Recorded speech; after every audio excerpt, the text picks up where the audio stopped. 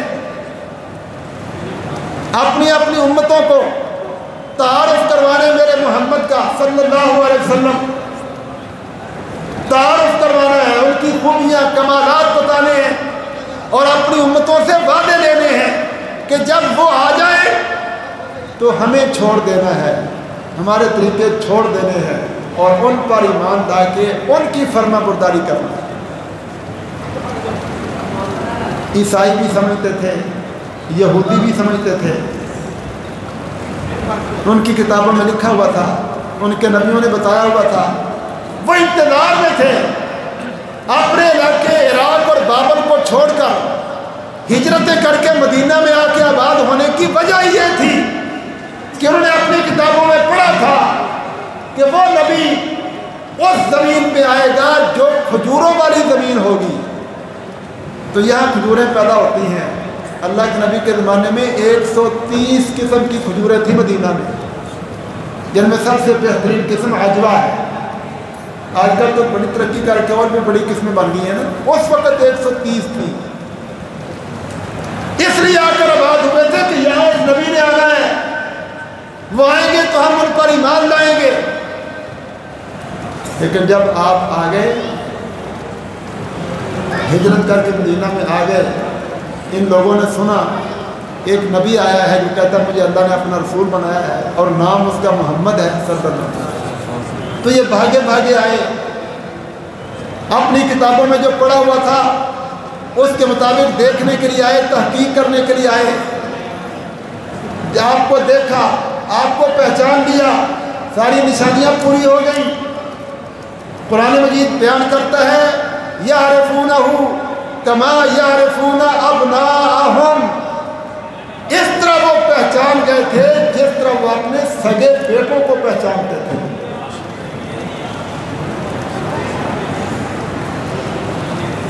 لیکن ہوا کیا،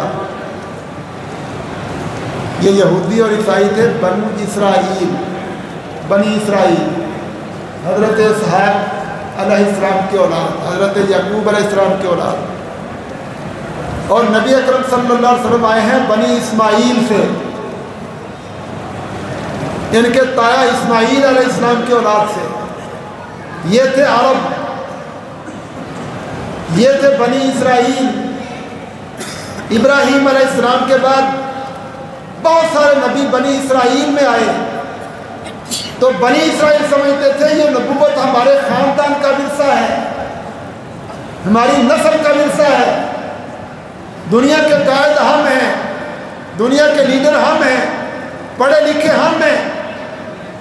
انہوں نے سوچ رکھا تھا کہ وہ آخری نبی جو آئے گا نا ساری دنیا کا قائد، وہ بھی ہماری نسل سے ہوگا، ہمارے خاندان سے ہوگا، اور ہمیں بڑی عزت ملے گی دنیا میں۔ لیکن جب انہوں نے یہ دیکھا یہ ہمارے خاندان سے نہیں، یہ ہمارے تایا کے خاندان سے ہے، ان کے اندر حسد پیدا ہو گیا، حسد پیدا ہو گیا، کہنے لگے اللہ نے ہماری بڑی بےعزتی کی ہے، ہمارا ناک ہی نہیں رہنے دیا، ہمیں مخترب کر دیا ہے، ہمیں دنیا کی قیادت سے پیچھے کر دیا ہے، اور دنیا کا قائد امام بنا دیا ہمارے تایا کے خاندان کو، عربوں کو جو بکریاں چرانے والے اور اونٹ چرانے والے تھے۔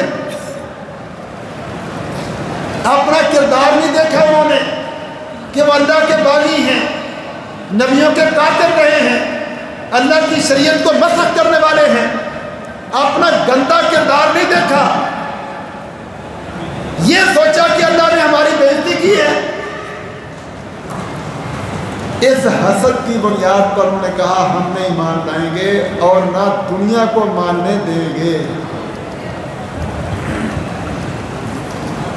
بات سمجھا رہی ہے؟ یہ شریکہ برادری ان کا ہے، یہودیوں کا۔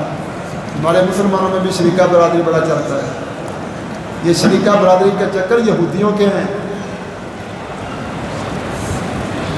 نبی اکرم صلی اللہ علیہ وسلم کا سسر ہے وہ یہ ابن اخطب، یہ یہودیوں کا سردار تھا، اس کی سگی بیٹی حضرت صفیہ خیبر میں لونڈی بن کے آئیں، اسلام قبول کر لیا، آپ نے ان کو آزاد کر کے ان سے نکاح کر لیا، یہ ام المومنین بن گئی رضی اللہ تعالیٰ عنہ۔ یہ بیان کرتی ہیں کہ میرا باپ اور میرا چچا دونوں تحقیق کرنے گئے تھے، نبی اکرم صلی اللہ علیہ وسلم سے ملاقات کے لیے گئے تھے، واپس آئے ڈھیلے ڈھیلے قدم اٹھاتے آ کے بیٹھ گئے تو میرا چچا کہتا بھائی جان پھر کیا خیال ہے، یہ وہی نبی ہیں؟ تو میرے باپ نے تنکا اٹھایا زمین سے اور کہا اس تنکے کے برابر بھی شک نہیں، یہ وہی نبی ہے جس کا ہماری کتابوں میں لکھا ہے۔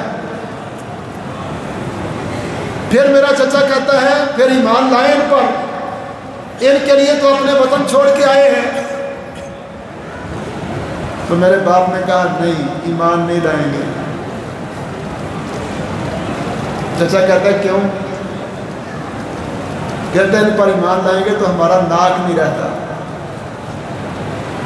یہ بنی اسماعیل سے ہے، ہم بنی اسرائیل ہیں، اللہ نے ہماری توہین کی ہے، ہماری بے عزتی کی ہے۔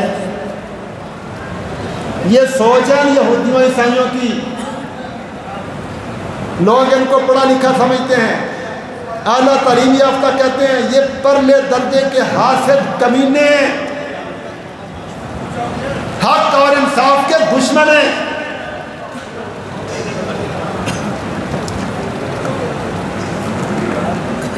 سانپ بڑا خوبصورت ہوتا ہے نا، سانپ کبھی سانپ دیکھا ہے؟ بڑا خوبصورت ہوتا ہے، اس کے اوپر بڑے ڈیزائن ہوتے ہیں، بڑے رنگ ہوتے ہیں، اس کو رکھنا چاہیے، پھر پالنا چاہیے، اس کی تعریفیں کرنا چاہیے۔ سانپ ایسے خوبصورت ہوتا ہے کہ نہیں؟ لیکن کبھی کسی نے سانپ کی خوبصورتی کی تعریف نہیں کی، لوگ اس کی خوبصورتی کو نہیں دیکھتے، اس کے زہر کو دیکھتے ہیں، اس کو مارنے کی کوشش کرتے ہیں، بچانے اپنا بچاؤ کرتے ہیں۔ ان یہودیوں صلیبیوں کی دنیا نہ دیکھو، ان کی گوری چمڑیاں نہ دیکھو، ان کے کفر کو دیکھو، یہ قابل نفرت لوگ ہیں۔ اپنی ماں سے پوچھو، ام المومنین حضرت صفیہ رضی اللہ تعالی عنہ سے بیان کرتی ہیں میرا چچا بول پڑا بھائی جان یہ تو اللہ کا فیصلہ ہے،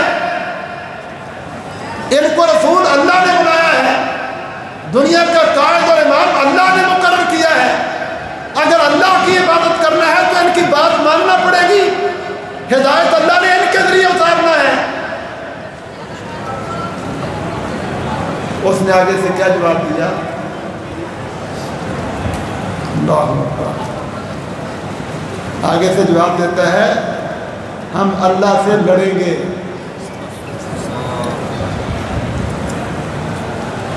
ہم اللہ سے کہتا ملحمکم کتبت علینا، یہ ایک جنگ ہے جو اللہ نے ہمارے اوپر مسلط کر دی ہے، اللہ ہمیں مسترد کرنا چاہتا ہے، یہودیت کو، عیسائیت کو، ہمارے تہذیب کو، ہمارے کلچر کو، ہماری بڑائی کو دنیا سے پیچھے کر کے محمد کو آگے کرنا چاہتا ہے صلی اللہ علیہ وسلم۔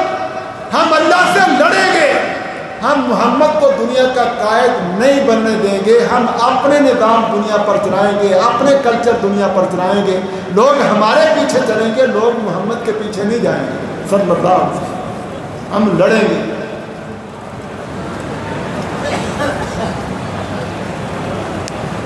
اعتکاف بیٹھنے والے محترم بزرگوں، بھائیوں، بہنوں، ماؤں، اللہ کے لیے آپ نے 10 دن نکالے ہیں،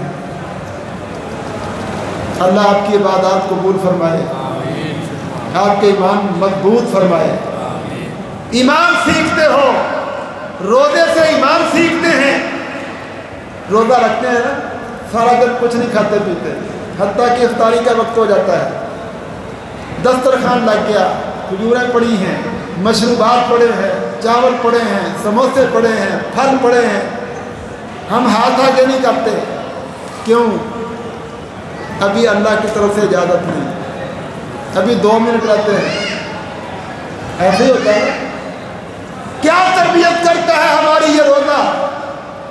بھوک بھی ہے، پیاس بھی ہے، ضرورت بھی ہے، لیکن ہم اپنے آپ کو روکے ہوئے ہیں، سب کچھ سامنے موجود ہے، کنٹرول کیا ہوا اپنے آپ کو کہ ابھی اللہ کی طرف سے اجازت نہیں۔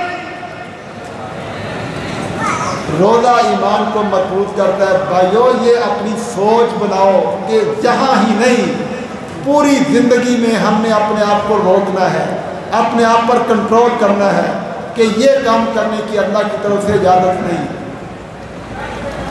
اللہ کے نبی کی طرف سے اجازت نہیں۔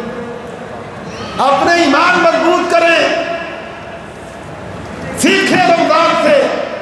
اللہ کے نبی نے روزے کو خیر کا دروازہ کہا ہے۔ لوگ کہتے ہیں ایک دفعہ دروازے بڑھ جائیے صحیح پھر خیر ہے۔ روزہ دروازہ ہے خیر کا۔ دروازہ ہونے کا مطلب یہ سمجھ لو کہ اللہ کے حکم کے بغیر کھانا نہیں، اللہ کے حکم کے بغیر پینا نہیں، اللہ کے حکم کے بغیر اپنی خواہش پوری نہیں کرنی۔ یہ اپنی سوچ پختہ کر دو، خیر کا دروازہ داخل ہو جاؤ گے، زندگی میں اللہ کا حکم اس کی قدر کرنا سمجھ جاؤ گے۔ یہودیوں نے، عیسائیوں نے کہا ہم اللہ سے لڑیں گے، اللہ دنیا کا تاج محمد رسول اللہ کو بنانا چاہتا ہے صلی اللہ علیہ وسلم، ہم نہیں بننے دیں گے۔ ہم لوگوں کو نبی کی سنت پر نہیں چلنے دیں گے، رسول کی حدیث پر نہیں چلنے دیں گے، ہم اپنے ڈیزائن، اپنے کلچر یہ دنیا کو دیں گے۔ آج جتنا بھی میڈیا ہے دنیا کا، نیٹ ہے، ذرائع ابلاغ ہیں، بڑے بڑے ڈیزائن دنیا کے سامنے پیش ہوتے ہیں، حجابتوں کے ڈیزائن، لباسوں کے ڈیزائن، کلچر کے نام پر ڈیزائن، تہذیب کے نام پر مختلف عادات، طور طریقے، حقوق انسانی کی بنیاد پر عورتوں کو آوارہ بنانا۔ تم باہر نکلو، تم گھروں میں کیوں بند ہو، تمہاری بھی زندگی ہے۔ یہ روشن خیالی کے نام پر، ترقی کے نام پر جو کچھ دنیا کو دیا جا رہا ہے، سب کی بنیاد اس چیز پر ہے کہ دنیا محمد کے پیچھے نہ جائے صلی اللہ علیہ وسلم۔ دنیا محمد کے پیچھے نہ جائے، باقی جدھر مرضی چلی جائے۔ وہ سیٹلائٹ کے لیے دیکھتے ہیں دنیا کو،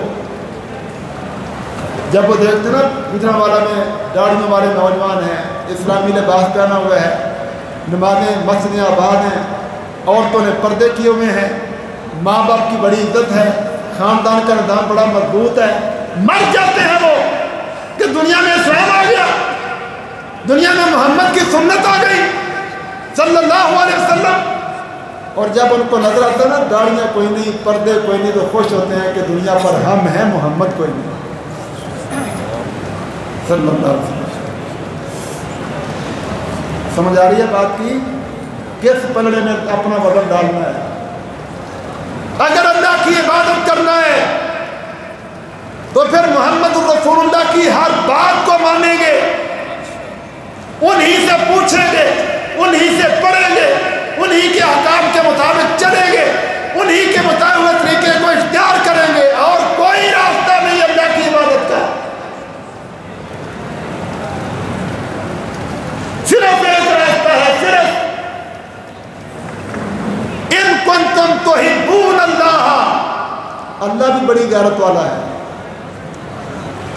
اللہ کو اپنے نبی سے جتنی محبت ہے نا، اتنی محبت کسی کو نہیں، کسی سے نہیں۔ اللہ کا اعلان بھی سنو، قرآن میں اللہ نے اعلان کیا، میرے نبی ان کو کہہ دو اگر تم محمد رسول اللہ کی پیروی نہیں کرو گے تو تمہارا اللہ پر ایمان بھی کچھ نہیں، کچھ حیثیت نہیں اس کی۔ آج ہم یہودیوں کو کافر کہتے ہیں، عیسائیوں کو کافر کہتے ہیں نا، حالانکہ یہ اللہ کو مانتے ہیں، اپنے اپنے نبیوں کو مانتے ہیں، لیکن ان کو کافر کہا گیا اس لیے کہ یہ محمد الرسول اللہ کو نہیں مانتے۔ جو محمد الرسول اللہ کو نہیں مانتا اس کا اللہ پر ایمان بھی معتبر نہیں ہے۔ آپ کو پتہ ہے اسلام کے کتنے ارکان ہیں؟ کتنے ارکان ہیں؟ 5 ارکان ہیں اسلام کے۔ آخری 4 حج کرنا، زکوٰۃ دینا، روزہ رکھنا، نماز پڑھنا، یہ 4 ہے نا۔ اور پہلا شہادت دینا کہ اللہ کے سوا کوئی معبود نہیں، اور شہادت دینا کہ محمد صلی اللہ علیہ وسلم اللہ کے بندے اور اللہ کے رسول ہیں۔ یہ تو 2 چیزیں ہیں، توحید اور رسالت 2 چیزیں ہیں نا۔ تو دونوں کو ایک کیوں شمار کیا گیا ہے؟ بات سمجھا رہی ہے؟ پہلا رکن اسلام کا، اس میں دو چیزیں ہیں، اللہ کی توحید کی گواہی اور محمد رسول اللہ صلی اللہ علیہ وسلم کی عبودیت اور رسالت کی گواہی، چیزیں دو ہیں، ایک شمار کیا گیا یہ بتانے کے لیے کہ جو محمد رسول اللہ کو نہیں مانتا اس کا اللہ پر بھی کوئی ایمان نہیں، اس لیے وہ کافر ہے۔ یہاں سے یہ مسئلہ بھی سمجھ لو کہ کافر اور مسلمان کے درمیان فرق کرنے کا معیار کیا ہے۔ کافر اور مسلمان میں فرق کرنے کا معیار کیا ہے؟ سمجھ آئی کہ نہیں سمجھ آئی؟ کیا معیار ہے؟ معیار ہے محمد الرسول اللہ صلی اللہ علیہ وسلم۔ لکھ لو اپنے دلوں پر، دنیا میں کافر اور مسلمان کو پہچاننے کے لیے معیار ہے محمد الرسول اللہ صلی اللہ علیہ وسلم۔ جو محمد الرسول اللہ کا کلمہ پڑھتا ہے، آپ کو سچا آخری نبی مانتا ہے، وہ مسلمان ہے، چاہے کتنے گناہ گار ہو۔ اور جو محمد الرسول اللہ کا کلمہ نہیں پڑھتا وہ کافر ہے۔ یہ جو قادیانی ہے نا مرزائی، یہ ہمارے نبی کو سابقہ نبی مانتے ہیں، آخری نبی نہیں مانتے، یہ کافر ہے۔ آپ کا اسٹیٹس یہ نہیں کہ آپ سابقہ نبی ہیں، آپ کا وقار یہ ہے کہ آپ قیامت تک کے لیے نبی ہیں، کوئی نبی نہیں آئے گا۔ یہ جو ہم کفر کے فتوے لگاتے ہیں نا، فلاں بھی کافر ہے، فلاں بھی کافر ہے، فلاں بھی مشرک ہے، فلاں بھی مشرک ہے، یہ غلط ہے، گناہ ہے۔ جو بھی لا الہ الا اللہ محمد رسول اللہ پڑھتا ہے وہ مسلمان ہے، چاہے کتنا ہی گناہ گار کیوں نہ ہو۔ کیا کہہ رہے ہیں؟ مسلمان گناہ گار نہیں ہو سکتے؟ انسان ہے، گناہ گار ہو سکتے ہیں، کبیرہ گناہ بھی ہو سکتے ہیں، صغیرہ گناہ بھی ہو سکتے ہیں۔ ہمارے دین نے ہمیں رہنمائی دی ہے، مسلمان گناہ گار ہیں تو ان کو دعوت دو، ان کی اصلاح کرو، امر بالمعروف نہی عن المنکر کے ذریعے ان کو سمجھاؤ، لیکن کلمہ پڑھنے والے کو کافر نہیں کہہ سکتے۔ یہ فتوے کفر کے لگانا اور شرک کے لگانا، یہ وہابی دیوبندی بریلوی کی بنیاد پر یہ غلط ہے۔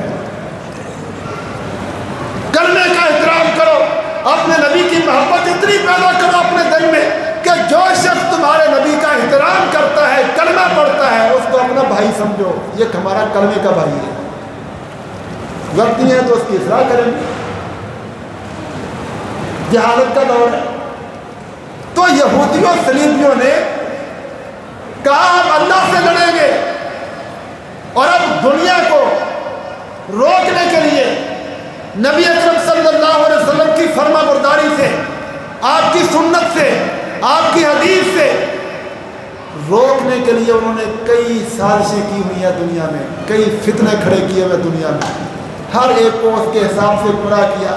کسی کو پیسے کا لالچ دے کر، دنیا کا لالچی بنا کر اسلام سے دور کر دیا، سود میں ڈال دیا، جوئے بازی میں ڈال دیا، کسی کو بے حیائی کا لالچ دے کر آوارہ بنا دیا، اس طرف توجہ ہو گئی۔ اور جو مذہب کے نام پر، دین کے نام پر چلنے والے لوگ ہیں، ان کے اندر فرقہ پرستی کا بیج بو دیا۔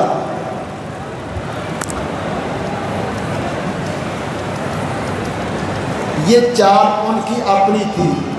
قرآن مجید نے بیان کیا نا، اتخذوا احبارہم ورہبانہم اربابا من دون اللہ۔ یہ یہودیوں نے اپنے نبیوں کو چھوڑ دیا، کہتے ہیں نبیوں کی باتیں بڑی سخت ہوتی ہیں، نبیوں کی باتیں، ہمارے لوگ بھی کہتے ہیں دین بڑا ڈر ہے، دین بڑا سخت ہے، یہ بھی یہودیوں کی خصلت ہے۔ یہودیوں نے، عیسائیوں نے کہا نبیوں کی باتیں بڑی سخت ہیں، بوجھ سمجھا، نبیوں سے پڑھنا چھوڑ دیا، نبیوں سے سیکھنا چھوڑ دیا، اپنے علماء کو، اپنے بزرگوں کو اپنا قائد بنا لیا۔ مرضی کے فتوے لے لیتے ہیں نا لوگ مولویوں سے، جو مرضی کا فتویٰ دے دے، پھر لوگ کہتے ہیں بڑا بڑا عالم شیخ الاسلام، اور جو مرضی کا فتویٰ نہ دے، صحیح مسئلہ بتائے،